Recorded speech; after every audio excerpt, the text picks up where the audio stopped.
जय श्री हरि, हरि बोल। बहुत बहुत प्यार, बहुत बहुत हार्दिक शुभकामनाएं, बहुत बहुत बहुत बहुत हार्दिक शुभ आशीर्वाद सभी को। आपके प्यार, आपकी भावनाओं का सम्मान करते हुए आपके मन में उठने वाले जनहितकारी, सर्वहितकारी जिज्ञासाओं व प्रश्नों को सम्मिलित करके शास्त्र सम्मत, संत सम्मत और सर्वसम्मत उत्तर देने की प्रभु कृपा से, गुरु कृपा से प्रयास करो। आपने लिखा है कि हमारा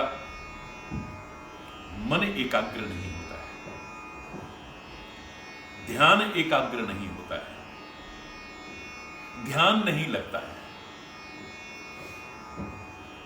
जब ही ध्यान में बैठते हैं तो ये मन पता नहीं कहां कहां कहां कहां भाग जाता है।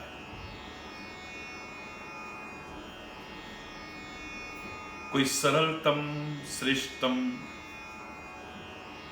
मार्ग कृपा करके बताएं। मेरे प्यारे बच्चों, मेरे प्यारे भाइयों, मेरी प्यारी बहनों, ये समस्या एक की नहीं, बहुत लोगों की होती है। जब ध्यान में बैठते हैं तो मन पता नहीं कहां कहां कहां कहां कहां कहां चला जाता है, ऐसा कहते हैं लोग, लेकिन वास्तविकता इससे अलग है। मन कहीं जाता नहीं है। अगर चला जाता तो इतनी देर तो अमन हो जाता, शांति हो जाती, मन रहित हो जाते। मन के अंदर संकल्प विकल्प आते हैं जो इसका कार्य है। वो दृश्य, वो कल्पनाएं, वो जल्पनाएं सब इसके अंदर आती हैं, ये कहीं नहीं जाता है। हां, चंचलम ही मन कृष्ण। अर्जुन ने भी पूछा था, मन चंचल है, इसको एकाग्रचित करने का हे केशव कोई उपाय बताओ। तो गीता में भगवान श्री कृष्ण ने तो एक बहुत सार बता करके कह दिया है, अभ्यासेन तु कौन्तेय, अभ्यास के द्वारा अपने चंचल मन को तुम एकाग्र कर सकते हो। अब उन्हीं की कृपा से जो उन्होंने सार कहा है, सरल शब्दों में आप तक पहुंचाने की कोशिश कर रहा हूं। सबसे पहले मेरे प्यारे बच्चों, आपने कहा है कि सरलतम और श्रेष्ठतम मार्ग बताइए। तो श्रेष्ठतम और सरलतम मार्ग, आप जिसका ध्यान करना चाहते हैं, जिस पर ध्यान केंद्रित करना चाहते हैं, आप उससे प्यार करो ना। क्या होगा प्यार से? जब आप किसी से प्यार करते हैं तो हर समय आपका ध्यान वहीं लगा रहता है, हटता ही नहीं है वहां से। तो लगाने की आवश्यकता क्या पड़ेगी? एकाग्र करने की क्या आवश्यकता पड़ेगी? प्रेम का सर्वोच्च उदाहरण गोपियों का है। हमने कभी नहीं देखा कि उन्होंने ध्यान के लिए ओ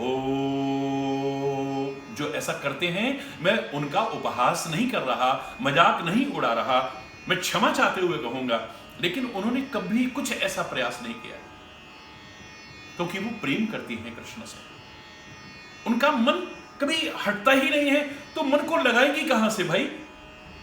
वो सोती हैं तो कृष्ण, उठती हैं तो कृष्ण, चलती हैं तो कृष्ण, बैठती हैं तो कृष्ण, गाय धोती हैं तो कृष्ण, चारा लाती हैं तो कृष्ण, बच्चों को स्नान कराती हैं तो कृष्ण, भोजन बनाती हैं तो कृष्ण, झाड़ू लगाती हैं तो कृष्ण, दूध दही माखन बेचने जाती हैं तो कृष्ण कृष्ण कृष्ण कृष्ण कृष्ण कृष्ण कृष्ण कृष्ण कृष्ण के अलावा कुछ है ही नहीं।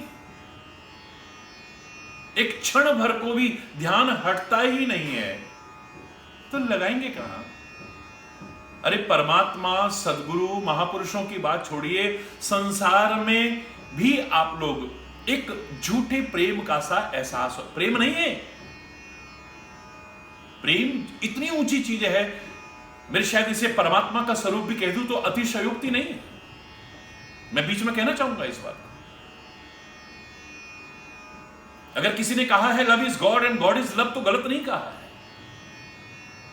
प्रेम ही ईश्वर है, ईश्वर ही प्रेम है। बहुत उच्च है ये, बहुत व्यापक है ये, बहुत। लेकिन आज भ्रम का जो मैंने कहा, वासना में संबंधों को आप प्रेम समझ बैठते हो। मन में किसी के प्रति कोई आकर्षण पैदा हुआ, आप उसे प्रेम समझ बैठते हो। साथ रहते रहते रहते रहते रहते रहते किसी से लगाव हो गया, तो उसे प्रेम समझ बैठते हो। स्वार्थ में संबंधों को प्रेम समझ बैठते हो, जिनकी समय आने पर पोल खुल जाती है, पता चल जाता है कि कितना प्रेम है। वो हमसे दूर हो गया, जो आपका है वो कभी दूर हो ही नहीं सकता, और जो दूर हो गया वो आपका था ही नहीं, आपको भ्रम जैसा था। गहराई से विचार करिएगा। परम पवित्र, निष्केवल, निष्कपट, निस्वार्थ प्रेम परमात्मा का ही स्वरूप है। लेकिन मैं जो कहना चाह रहा था, संसार में एक तुच्छ व्यक्ति से भी आपको प्रेम के एहसास का भ्रम सा हो जाए, तो आपका ध्यान हटता नहीं है। सोते उठते बैठते रात दिन उसी के ख्यालों में खोए रहते हो, उसी को पाने का प्रयास करते रहते हो, उसी को रिझाने का प्रयास करते रहते हो। तो संसार के तुच्छ प्राणी के प्रति अगर प्रेम का झूठा एहसास भी हो जाए, तो ये स्थिति होती है। और अगर सच्चा प्रेम परमात्मा, सदगुरु या जिसके प्रति भी आप ध्यान एकाग्र करना चाहते हैं, जिस पर ध्यान केंद्रित करना चाहते हैं, अगर हो गया, तो आपको ध्यान लगाना पड़ेगा? नहीं, बिल्कुल भी नहीं, क्योंकि ध्यान हटेगा ही नहीं वहां से। हर समय ध्यान आपका वहीं पर केंद्रित होगा। हाँ, अगर एक प्रक्रिया जानना चाहते हो, तो मैं आपको बता दूं, ये पूछना चाहिए था आपको कि हमारा इसमें रुचि, हमारी रुचि कैसे जागृत हो, इंटरेस्ट कैसे डेवलप हो हमारा। नहीं, हमारी रुचि तो है, आपको लगता है, लेकिन है नहीं। क्योंकि जिस चीज में हमारी रुचि होती है, इंटरेस्ट होता है, उसमें हमें प्रयास नहीं करना पड़ता, उसमें तो ध्यान अपने आप एकाग्र हो जाता है। ध्यान की जितनी बाधाएं हैं स्वयं ही समाप्त हो जाती है। हम जब ध्यान करने लगते हैं तो इधर उधर के ख्याल आते हैं, ध्यान करने लगते हैं तो नींद आने लगती है, ध्यान करने लगते हैं तो ऐसा वैसा, जो बाधाएं आप बताते हो सब अपने आप दूर हो जाएंगी। किसी की क्रिकेट में रुचि है, अब बताओ, टेलीविजन पर देख रहे हो, रेडियो पर सुन रहे हो, मार्ग में चल रहे हैं, मोबाइल पे सुन रहे हैं, जो कि नहीं इस्तेमाल करना चाहिए हमें। कितनी दुर्घटना इसकी वजह से होती है। ड्राइविंग सीट पर बैठ करके मोबाइल का इस्तेमाल कर रहे हैं, इतना ज्यादा हो रहे, कोई बोलने लगे प्लीज चुप हो जाइए। आप प्रतिक्रियाएं देखो जरा, उनकी एक्सप्रेशंस देखो, उनके पूरी तरह से केंद्रित है। आधी रात में भी अगर कोई मैच उनकी पसंदीदा आ रहा हो तो नींद भी नहीं आएगी। अरे भोजन तो कर लो, नहीं हमें भूख नहीं, ले लेंगे, हम अपने आप ले लेंगे। भूख भी नहीं लग रही है, समय नहीं मिलता था, अब समय भी मिल गया आपको। मेरे प्यारे बच्चों, कभी गहराई से विचार करना। क्रिकेट में रुचि है, आपका ध्यान एकाग्र हो जाता है। किसी फिल्म में रुचि है, आपका ध्यान एकाग्र हो जाता है। किन्हीं बातों में आपकी रुचि है, सब कुछ भूल जाते हो आप। जिस चीज में आपका इंटरेस्ट है, आपकी उपन्यास पढ़ने में रुचि है, जब तक खत्म ना हो जाए लगे पूरी रात निकल जाती है। आपका इंटरेस्ट जिसमें है, रुचि जिसमें है, उसमें ध्यान अपने आप एकाग्र हो जाता है। अब आप कहेंगे चलो अब पूछ लेते हैं कि रुचि कैसे जागृत हो। तो मेरे प्यारे बच्चों, रुचि जागृत करने के लिए भगवान श्री कृष्ण के वही शब्द सामने आ रहे हैं जो उन्होंने कह दिया, मैंने इतना लंबा घुमा करके, है वही की वही बात। एक अनमोल शब्द उन्होंने हमें दिया है, अभ्यासेन तो कौन्तेय, करत करत अभ्यास ते जड़मति होत सुजान, रसरी आवत जात पे सिल पर परत निशान। ये अभ्यास ऐसा है, इससे मन एकाग्र हो जाता है आपका। कैसे? लगातार करने से धीरे धीरे धीरे धीरे उसमें रुचि जागृत हो जाती है।